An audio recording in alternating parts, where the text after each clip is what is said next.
to understand better the way in which the church impacts its community and also how World Vision works. Is it sustainable? Is it for the long term? Is it really effective?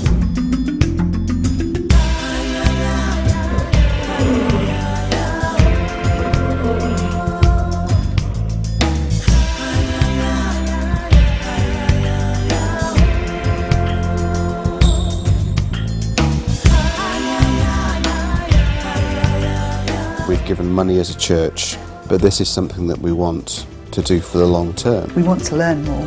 We want to be changed.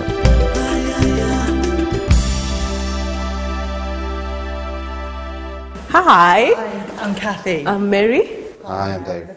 Welcome to Kenya. One of the programs you're using that's very unique to World Vision is the Channels of Hope program. We deal with 3 issues: care, prevention, and creating awareness. We work through the community.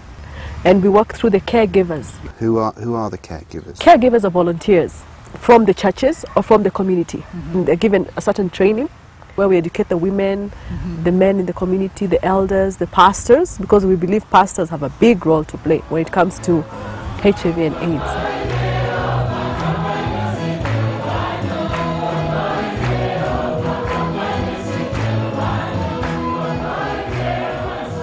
I was a crusader of condemning those people who are HIV. And I was saying that God has put a curse on you, and that curse is AIDS. But when I realized that our gospel was misplaced, I said, I have to change the way I preach. If you listen to me today, my message is telling them you are acceptable by God and by us. Sure. We have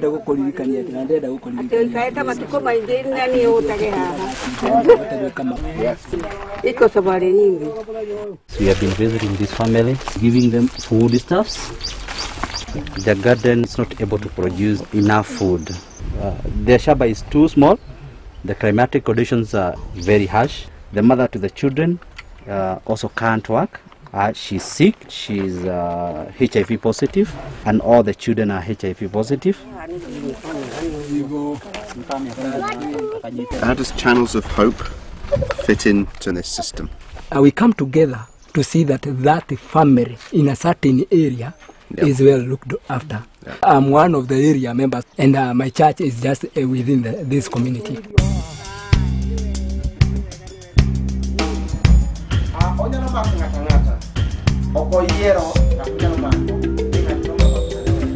We have been having series of topics about HIV and AIDS. If someone gets it, it doesn't mean that he's cursed. You don't discriminate so and so is this because of sex. We are all human, anyone can get it. Sometimes not everyone can be faithful. So we tell them, if you cannot, then use a condom. We have listening ears, so we talk to them and help them come out and live positively. Yep. As we take the gospel, we need to carry the message of HIV to the community.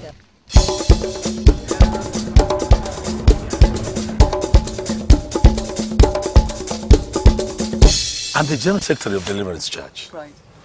This is a group of over 1,000 congregations all over the country. Channels of Hope has facilitated us to be more effective.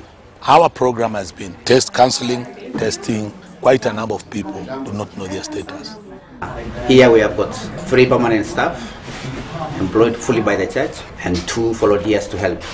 We found that we could partner with Channels of Hope because the values that was driving them are the same values that were driving us.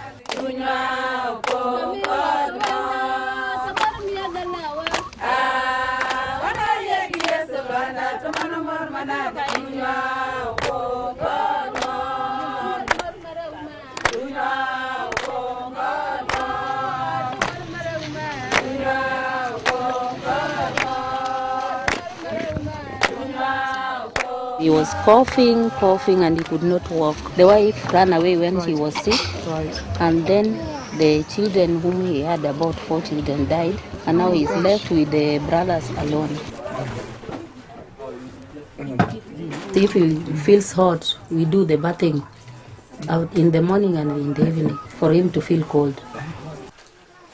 To see the two carers and to think that they do this twice a day and they're just volunteers, they're not nurses, they're not doctors, they're just part of the local community and they'll come in and do this for somebody. It's brought it home to me in a way that's quite difficult actually. Skincare for him for the rashes. They're doing what Christians are called to do. They're reaching out with love, with compassion, with mercy, with care, with practical support, with prayer support. And it's not the paid pastors, it's not the trained counsellors, it's just the ordinary church members doing this stuff, caring for people, loving them, showing compassion. And it's just very inspiring and very humbling to see the church being the church. We will continue to financially support World Vision, and we will also talk to people that we know and ask them to do the same. Although it's a complex situation politically and economically, it's actually quite simple because it's about who is my neighbour.